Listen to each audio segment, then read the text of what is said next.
2024 has been a very surprising year for gaming. We started off the year with Palworld, which quickly reached an all-time peak of 2.1 million players on Steam, and is holding steady around 250,000 players. This was quickly followed up by Enshrouded, which hit 160,000 players, and is currently floating around the 40,000 player mark on Steam. This is all very cool to see because right now the gaming space feels very dry, and it is incredible to see these games come out of nowhere and take over. But now we have a new contender in the gaming space that is spreading at such a quick rate, and it's doing so much better than projected that the servers for the game can't handle its success. Of course, the game that I'm talking about is Helldivers 2. Like a lot of you out there, I was unaware that this game was even a thing. I slightly remember seeing the announcement trailer for this game and thinking it looked funny and interesting, but I had no idea that it would become the success that it is today. And I think that it's doing well because it's giving people something that they didn't know they wanted, and that's a simple game with depth.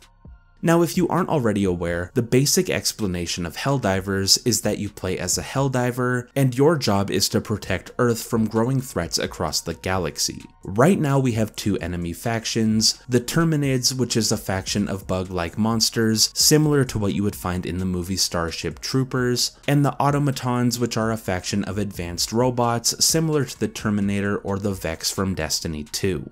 These two factions have territory on both sides of Earth, and every week they try to push closer and closer to Earth, and as players it is our job to push them back. And this is where a really cool system comes into play, and that is the influence system. The influence system is a meter which shows the progression of pushing these enemy factions back across all Helldivers, and this is updated in real time as players head out and complete missions to protect each planet. So there is a feeling of actually contributing to a much larger goal that you don't really find in any other games, and it is done extremely well. You can even see how many players are currently doing missions on each planet, which makes the world feel very alive. But it isn't just going to the same planet and doing the same missions over and over, because Helldivers 2 uses another feature called the Game Master. The Game Master feature is a team of real humans who monitor the entire game and make decisions on the fly that the players feel in the game, making it feel like the enemy factions are actually responding to the things players are doing in the game. They could do things like starting attacks on new planets, dropping in new items for players to use, changing the weather on the planets that players are defending, or even unleash monsters that we haven't seen yet. So you never really feel like you're doing the same mission twice. Things are always changing.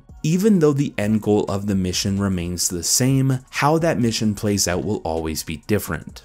But there is more than just the main mission to do on each planet. When I first started playing Helldivers, I would rush the mission zone and complete it as fast as possible, then extract. Then we started to notice that there were hidden items and secondary objectives on the planets that gave us more experience and money to use to unlock upgrades. So that is just a very basic explanation of the gameplay loop. You just open up your galactic war map, find a planet that needs your support, then do missions on that planet to push the enemy faction away from Earth. And I know it seems extremely simple, and that's because it is. It's a very, very simple gameplay loop, but it delivers a lot of fun, especially when you're doing it with up to 3 friends.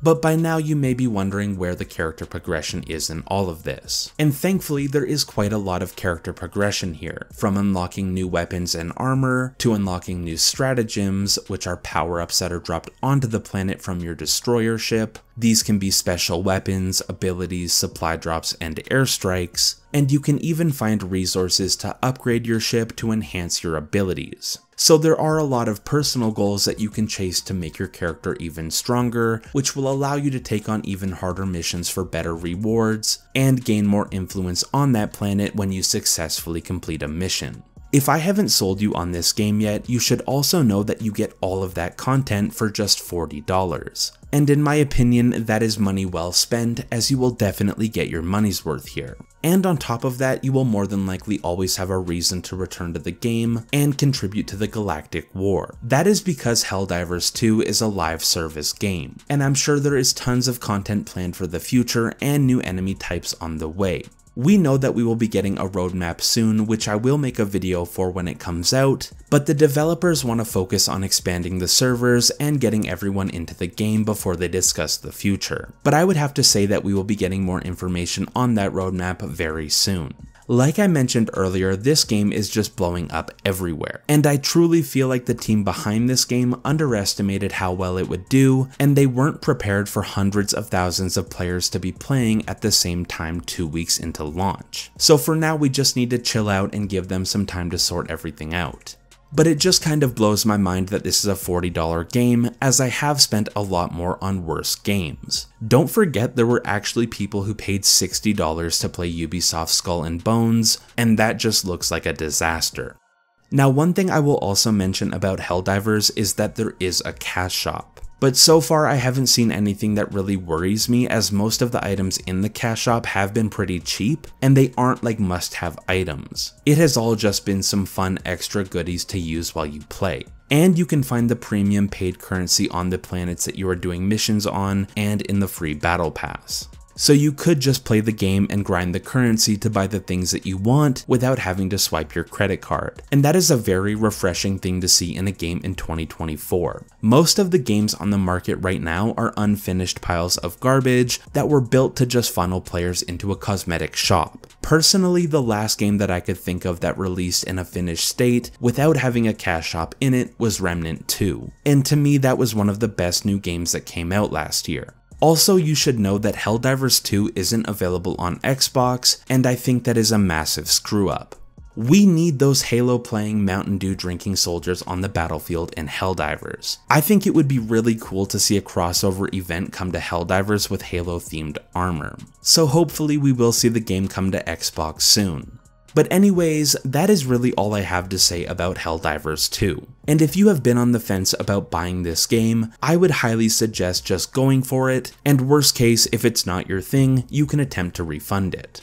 But I would love to know what you think about Helldivers 2 in the comment section below. But I hope you enjoyed this video, and thank you for watching.